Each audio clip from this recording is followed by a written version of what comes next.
Hi, my name is George and this is a video breaking down my sound redesign of the game Dredge. Before I get into the breakdown, I'd like to firstly show you the completed sound redesign.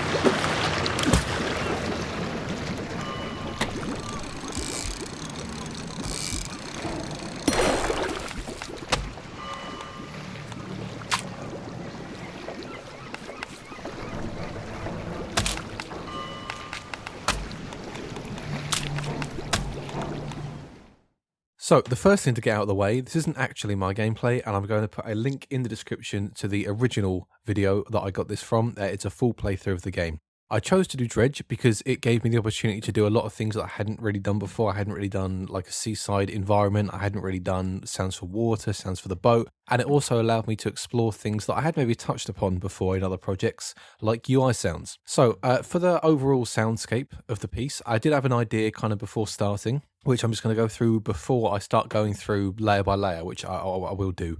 So basically, as a sound designer, when it comes to gameplay, you will be on the player's side, right? You'll be trying to warn them of danger or guide them towards an objective or whatever. But horror is a genre that kind of gives you the chance to flip that on its head. And when you're playing Dredge, the further through the story you progress, kind of the more horror elements you end up with. It looks quite nice and serene in this clip because it's right from the beginning of the game. But as you go on and on, the vibe kind of gets creepier, and the type of fish that might be hunting you also increases.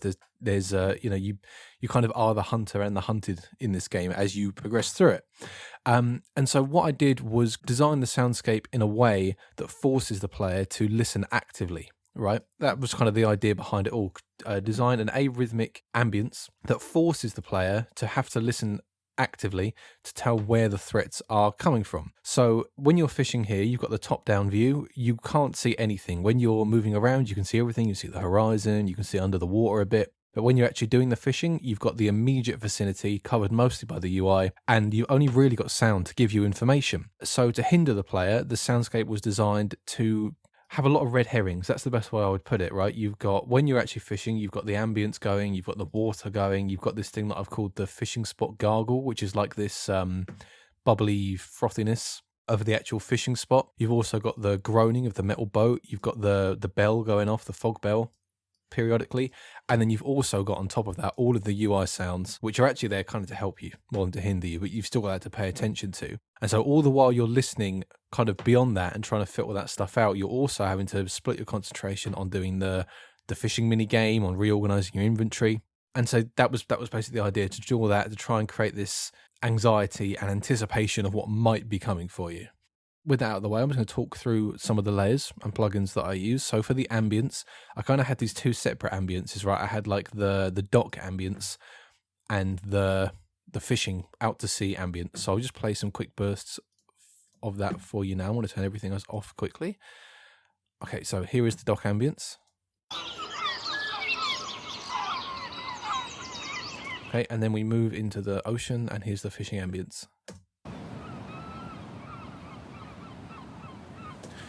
Okay, so ambience, to be honest, quite straightforward. Lots of birds, this sort of market here to make it seem like this place was maybe a little bit more populated, give it some contrast to when you're out to sea.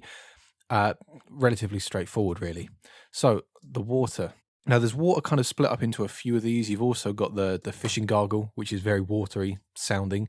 You've got the boat wading, which is very watery sounding. And basically the idea with the water was to just kind of follow with the boat. So you can see here there's more kind of bedding used as they get out to sea, and you've kind of got more going on. You've got these little individual, these are like splash sounds to try and line up with it. The fishing spot gargle is, like I say, it's this little bit here. If I open this up, you'll see it's quite busy, but it's mostly like a collage or something, right? So what I've done is I've taken a load of recordings of bubbles.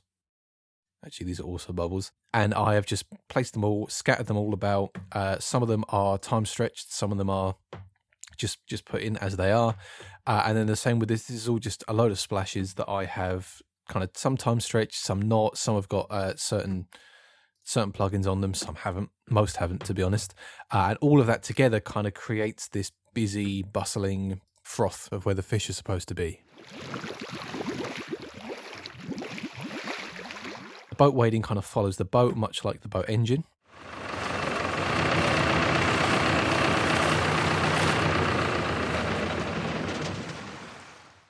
Which I actually decided to have turned off during the minigame.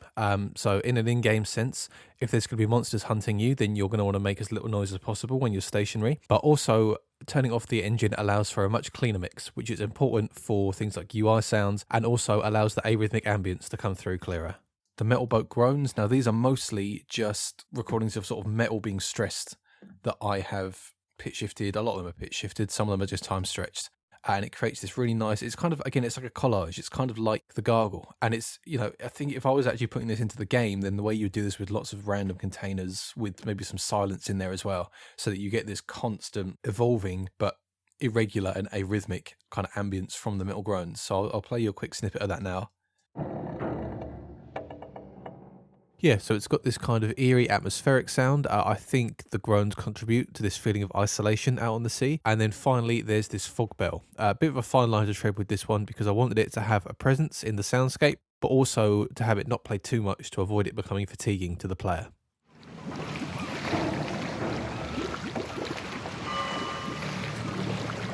Right, so I'm going to turn all these off while I talk about the UI quickly. So when I was doing the UI sounds, the idea was to have them follow sort of two rules or ideas, I suppose you'd call them. One is that they have to be functional, like it has to be clear to the player what the sound is actually trying to tell them, which obviously if you're constantly scanning the environment with your ears, constantly trying to find out what threats might be around you, it's very important that the UI is able to give you quick feedback so that you can get on the move again, get moving so that you can see everything around you. And so, yeah, it had to follow that function. It had to be clear what I was trying to say with the UI. But also it had to kind of fit with the vibe of the game. You know, like I avoided using synthesizers because I thought if you have sort of beeps and boops in a game like this that looks quite sort of, well, remote and rustic and quite sort of old-timey is not the word, but you know what I mean, right? It's got a certain visual style to it that probably wouldn't work so well with stuff like a synthesizer. So I stuck mostly to fishing equipment, some water, and if I needed hits or clicks or something, I went for wood. So the one that I'll show off just quickly is this fishing UI that I have. So it was originally just some water movements, but then I thought the sound should be more kind of rewarding to the player, right? Like you've just finished the mini game, there should be some sort of positive sound to it. So you have got these water movements of the fish coming out of the water. Right, so quite literal, quite sort of like communicative of what's happening. You've also got this click, which was sort of supposed to be like the fishing line hitting the end, I suppose. And then to add that sort of that reward, that dopamine, if you like, I've got this bell ringing. And so when I combine all those elements, we end up with this.